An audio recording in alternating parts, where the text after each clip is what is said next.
nurses and the CNAs are continuing to move in and out of the apartments to deliver medications or help with showering or getting in and out of bed or just good mornings. That we know what's going on as far as that goes, but they do have an emergency pendant if something happens in between those visits. I imagine in the very near future, these emergency pendants will actually be more like a Bluetooth, and you'll be able to monitor them the entire time. You'll know where they're at in the apartment and what they're doing. Yes. That's right around the corner. We're all going to be monitored. So you've been listening to Mechelle Taylor, a senior lifestyle expert from the Fountains of Melbourne. And we're here to discuss a lot of the different choices out there for seniors because, again, you may be in a situation, and it's not always 65 or 70-year-olds. Sometimes you might even get someone that's younger than that need to have independent living community. Is that right? You don't have to be over a certain age. Usually, as independent is going to be a 62 and up for independent living. By law, assisted living can't have a age requirement because it is a medical need. But again, you want to find the right fit for a person. Independent living does generally average about 86 years old when they're coming into us. Wow. So people are staying at home longer. We're encouraging them to come out and explore and educate themselves to see what their options could be. Because a lot of people, as you said, you remember the old nursing home. Mm-hmm. Many people have that vision of what senior living is, and they don't want anything to do with it.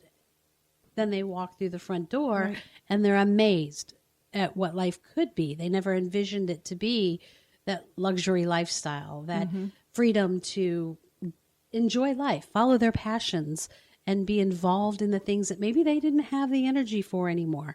They used to love to paint, and they used to love to play cards, or they love to travel, but just dealing with the house and the upkeep and the grocery shopping and the cooking takes all the energy all day long. Mm-hmm. So they've given up the fun, and they just focus on getting through the day.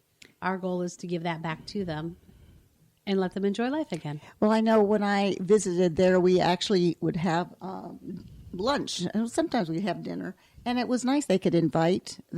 So many times a month you could invite someone to come join you for dinner or so forth, and you can even, I think you could even reserve the room, the restaurant part of the what would you call it? The dining area for parties or receptions and so forth. Or you have other rooms as well as you could do that. We have 3 unique dining rooms, an all-day dining program, 7 a.m. to 7 p.m. Over 30 entree selections daily, but residents are able to bring guests anytime they want. We do ask that they make reservations for parties over 6, just because that way we can have tables available to them. But anytime, but they serve you just like a restaurant. They Yes. come. You have a nice waiter or a waitress, and they had, if I remember correctly, like a buffet for salad. I mean, it was really quite nice. The other time that I went to the Fountains, I've been there several times, as I had a special needs dog. It was called a Space Coast Therapy Dog community, and my dog was being trained to be one of the special needs dogs. And what they did is they formed this group, and you went to every Saturday. You had to go 2 or 3 different places. That was either hospitals or assisted living or independent living or schools or various things. And the dogs were there because a lot of people miss their pets, and they like see the dogs or the cats and so forth. You still have those visitations from the therapy dogs? Some people don't feel that they're still able to keep up with the care of an animal, so they very much enjoy having the therapy animals come in. We do a Share Your Pet Day, but we are also a pet-friendly community. So if someone does have a small dog or a cat or a bird, and they don't want to part with that, it's a part of the family. We love our animals. That's right. I forgot about that. Go ahead and bring them with them and maintain that life. Only now we can spend more time enjoying it. I know you see this on the news every once in a while when they're talking about lowering your blood pressure or your heart rate and so forth, that people that pet animals, not only does their heart rate slow down and they relax, but so does the pets. Yes. And that was just on Good Morning America a couple days ago about how the pets like it as well, and long strokes for the pets and almost like hypnotizing them. So there's a health benefit there as well. So if someone was just curious of what you had to offer, should they call and make an appointment to come see you? Can they just stop in, or how would you like to see that happen? I do prefer to work by appointment because I want to be available to my guests when they arrive. If I miss someone else and they walk in, they may have to wait. But if that's all they can do is walk in, we will definitely try to accommodate them. But they can call me at 321-984-1494.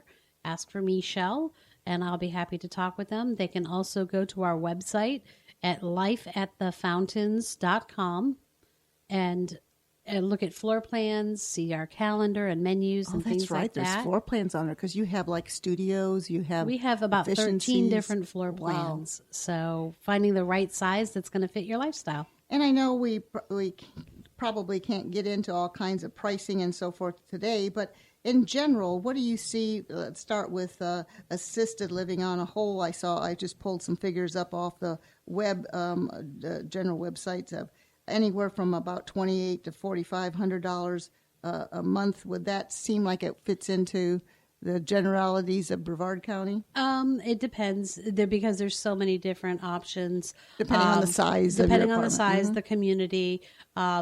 There are some that are supplemented with Medicaid, and those will start at around the 22 mark, and others go clear up to $6,000 and $7,000 a month, just based on the care needs and how much support community is providing to that specific resident. Let's talk a little bit about Medicaid because, again, a lot of people, they get to retirement age or they have a situation and they have to, one or both parties need to go into an independent living community or an assisted living, and they don't have money set aside for that. Maybe they've lost it all or something has happened, or they don't have long care insurance. And I'm not even sure long care insurance would even fall into that. Long-term care does in fact pay for assisted living. It does not pay for independent living, but it will pay based on the policy, and every policy is different, has different criteria that must be met by the community as well as the person wanting to use the policy. So in general, long-term care pays for assisted living, memory care, nursing home care, things like that. So for the person who, go ahead, I'm sorry. Medicaid will only pay for assisted living and skilled nursing for those that qualify financially with the program. I'm definitely not the expert on Medicaid. Our community is a private pay, so we don't work with that. So, well, next week, we'll do a little plug for next week. We have Alec Prentice, and he's an elder care attorney, and he's going to be talking about different plans that are available and so forth for that. So that's another show that you want to tune into. We really were focusing on senior care and so forth this month. Let's talk about the next set. We talked about Alzheimer's care, but then there's residential care homes. You want to talk a little bit about what that means? Residential care homes are generally an individual house or grouping of houses that have rooms for anywhere from 3 to 6 people. They have an individual bedroom that they do make their own, furnish, but they share a common space of living room, dining room. There's someone there 24 hours a day to do the cooking and help with the cleaning, as well as the care needs that person has.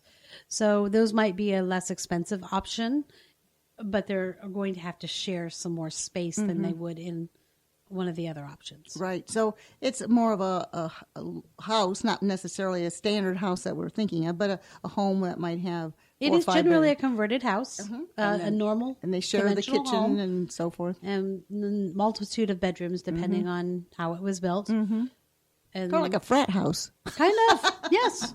Frat house for seniors, okay. Then there is that respite care? Respite care. Respite care. Yes. Respite care is generally a very short-term stay in a community. It could be anywhere from 3 days to 30 days.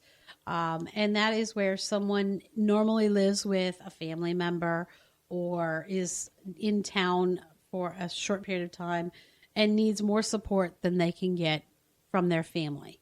So, or maybe the caregiver needs to take a break, go on vacation, or has to take a trip.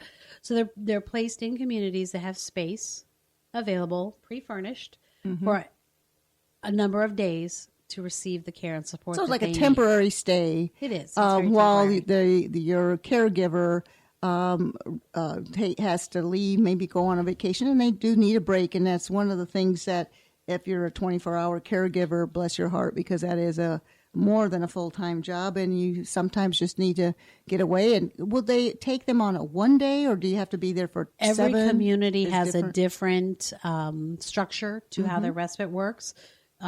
Usually it's a week. Sometimes it's as little as 3 days. For us, we can, when we do have the availability and we do something like that, it's up to 29 days. And usually it's a daily rate that they pay. Yes. For Well, that. I was seeing here, and again, these rates might change depending on the community, but it says anywhere from $75 to $200 a day. And that's going to be based on how much care, but yes, that's appropriate. Then you have home care, and that's basically what we're talking about right now, where maybe the elder parent is staying with the children. Is that what we would consider home care? Home care is actually, you'll see home health agencies all over Brevard County.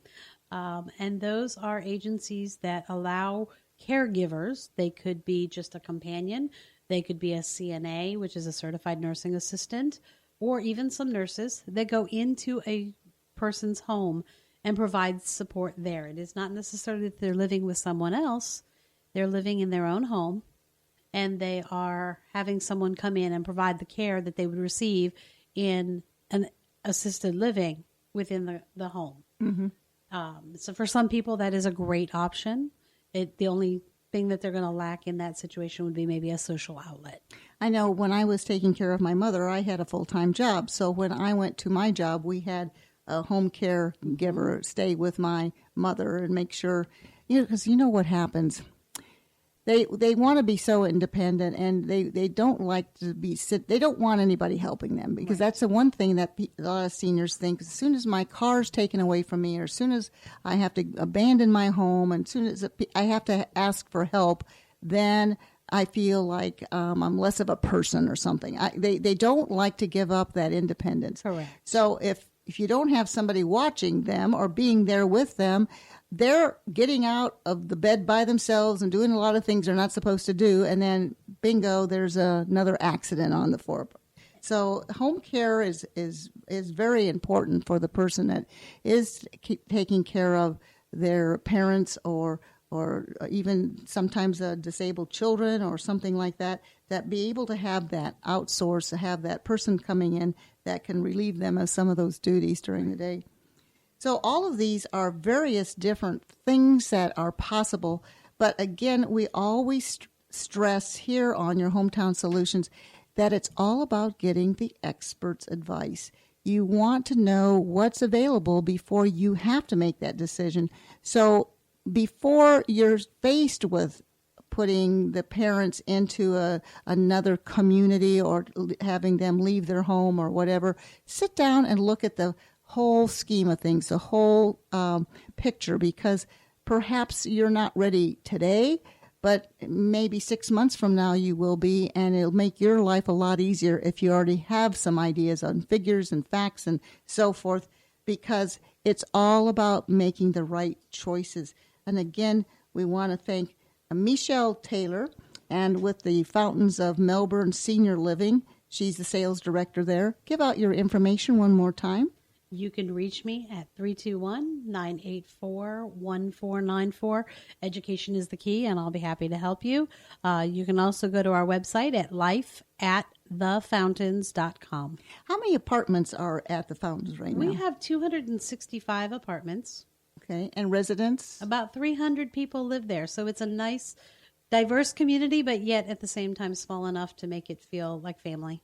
And another thing, we just have a couple seconds left, but one of the things I noticed when I used to visit there, you were allowed to have a wreath or something on your own front doors. People had little flower arrangements. They had their own welcome mats. So it had some personalization to even your front door. You can personalize the front door. You're going to make that apartment home Yes. your space. Exactly. You bring your precious treasures with you. Exactly. You don't have to give it all up. It's wonderful. Thank you again, Mechelle Taylor, for joining us today.